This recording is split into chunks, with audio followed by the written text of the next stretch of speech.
السلام عليكم. جزاكم الله بالخير. Good morning, good afternoon to all. Welcome to the United Arab Emirates, the country of Zayed, the country of giving, the country of development and sustainability.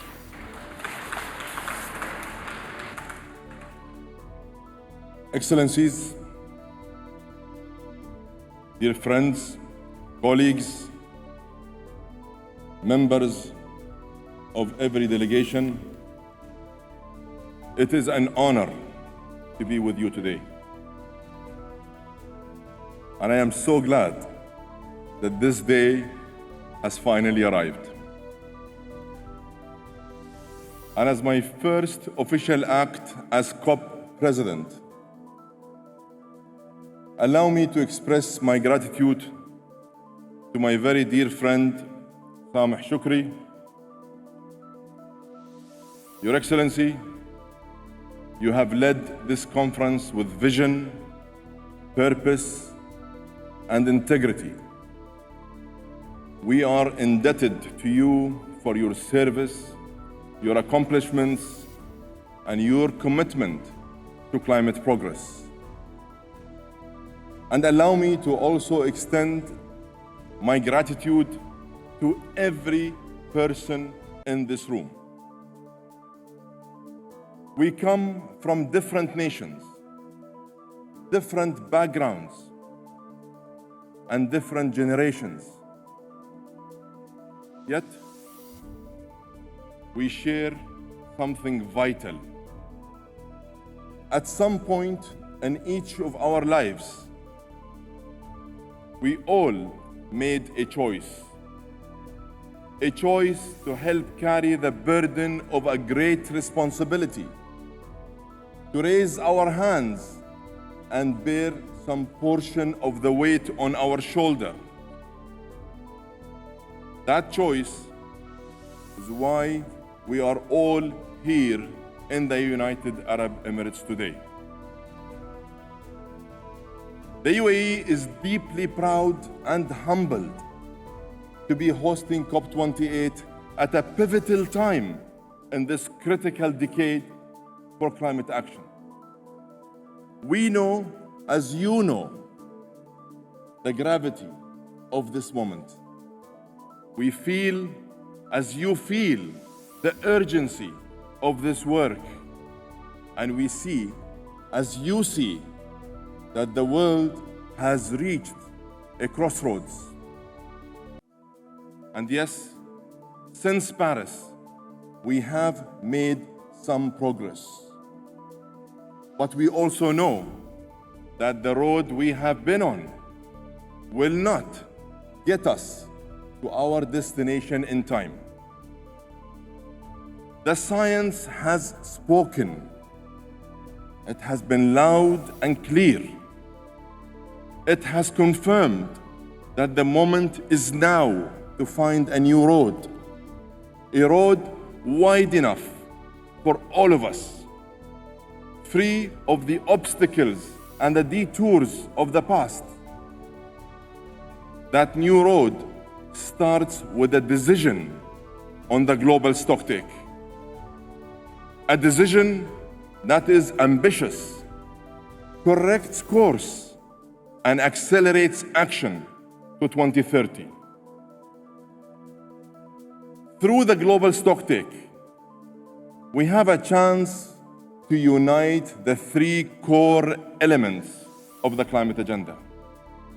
We can finally bring mitigation, adaptation, and means of implementation, which includes finance, under one umbrella. United around higher ambition, giving clear direction on nationally determined contributions, and connecting everything we agree here to practical action in the real world. Every nation, every sector, and every one of us has an urgent and an immediate role to play. For my part, I pledge that I will run an inclusive and transparent process, one that encourages free and open discussion between all parties. I ask you to start this COP with a different mindset. I ask you to adopt a different way of thinking. And I ask you to be flexible. We must ensure that this COP delivers the most ambitious global stocktake possible. So let's work efficiently. Let's agree on the agenda and move to text quickly. Please.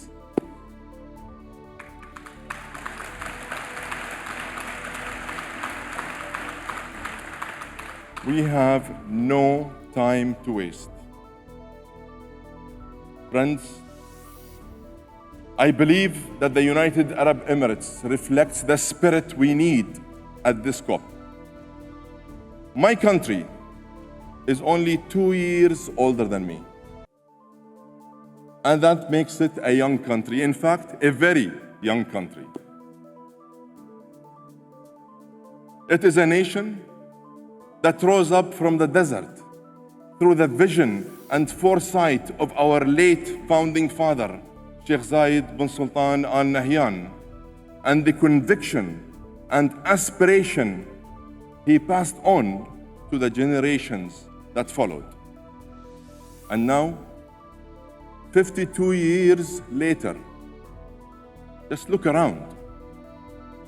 We may be a young nation, but we have big ambitions and hold fast to principles like collaboration, optimism, true partnership, determination, and commitment.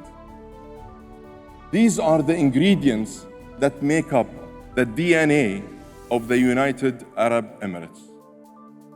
And it's these core values of trust, purpose, partnership, and pragmatism that I believe must define the DNA of COP28. That means it is essential that no issue is left off the table. And yes, as I have been saying, we must look for ways and ensure the inclusion of the role of fossil fuels.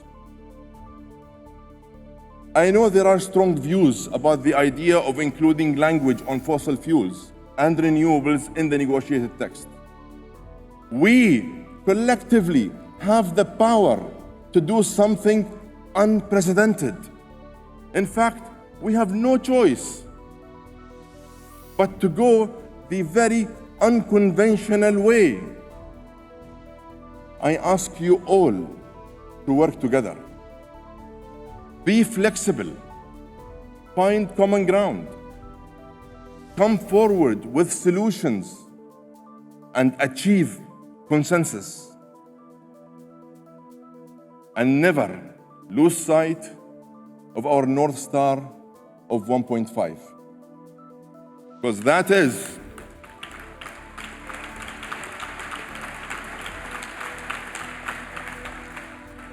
that is what I am going to stay laser focused on.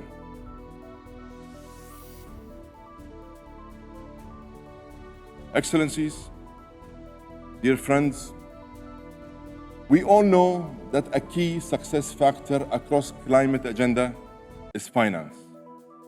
And for too long, finance has not been available, accessible, or affordable. This presidency is committed to unlocking finance to ensure that the Global South does not have to choose between development and climate action.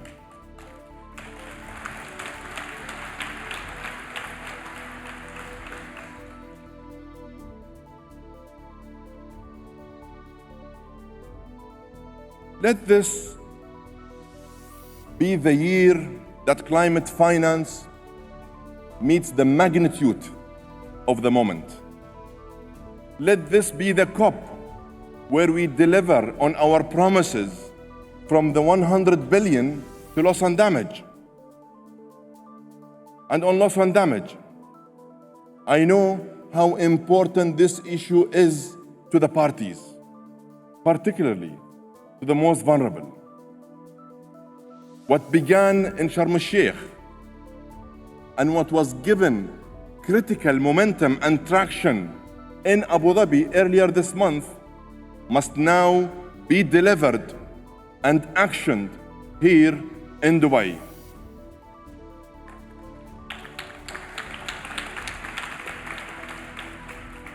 And allow me here to pause for a moment to honor the memory of our distinguished colleague and my dear friend, Salim al-Haq.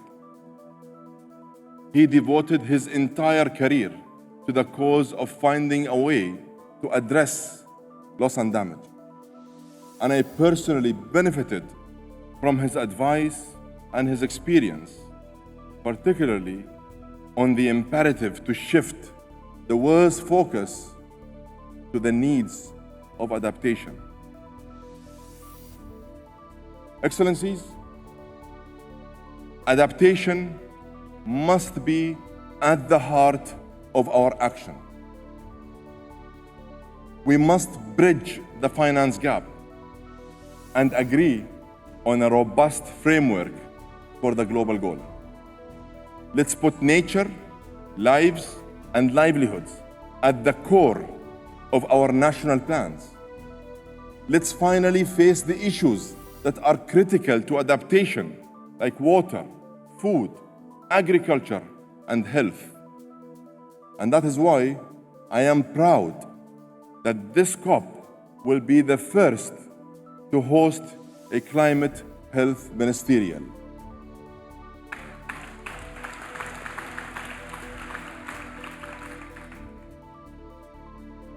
Colleagues, I want this COP to be the COP that maximizes momentum on mitigation. Today, countries representing more than 85% of the world's economy are behind Cop28's goal of tripling renewable energy capacity by 2030. And we are reaching critical mass on the goal to double energy efficiency by 2030. This is how we will transition away from unabated coal. Let me also encourage countries to establish net zero methane emission targets as part of their next round of NDCs. Zeroing out methane emissions can make a huge impact in the shortest time frame. Colleagues, and let history reflect the fact that this is the presidency that made a bold choice to proactively engage with oil and gas companies. We had many hard discussions. Let me tell you, that wasn't easy. But today, many of these companies are committing to zero methane emissions by 2030 for the first time. And now, many national oil companies have adopted net zero 2050 targets for the first time. And I'm grateful that they have stepped up to join this game-changing journey. But I must say, it is not enough. And I know that they can do much more. They can lead the way. And them leading the way will ensure that others follow and catch up. At the same time, as part of this presidency's action agenda, we are engaging with other high-emitting sectors like heavy transportation, aluminum, steel, and cement, all in an effort to accelerate decarbonization at scale.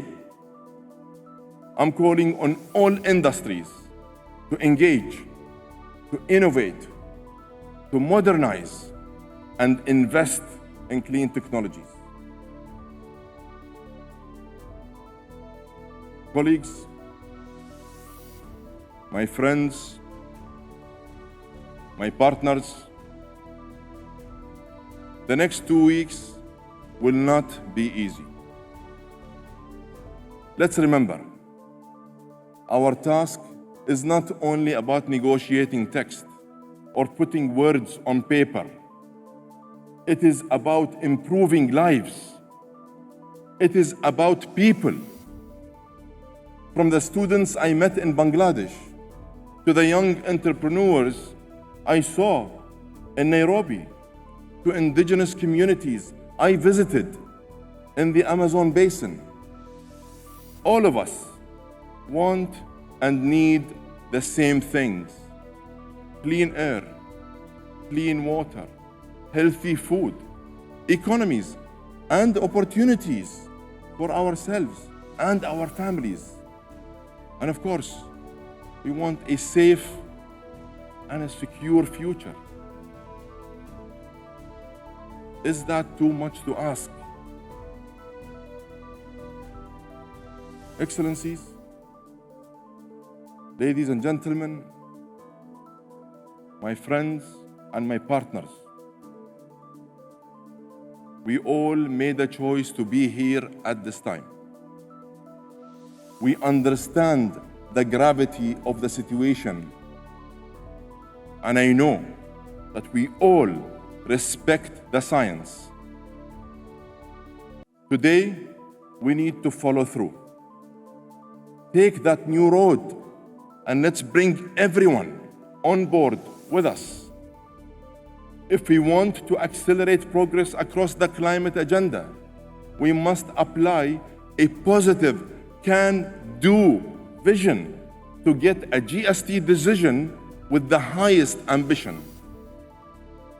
We must translate the negotiated outcomes into real results in the real world. And we must use the next 2 weeks wisely. Take a no-nonsense approach with no delays. Let's restore faith in multilateralism. Let's bring back the lost trust in multilateralism.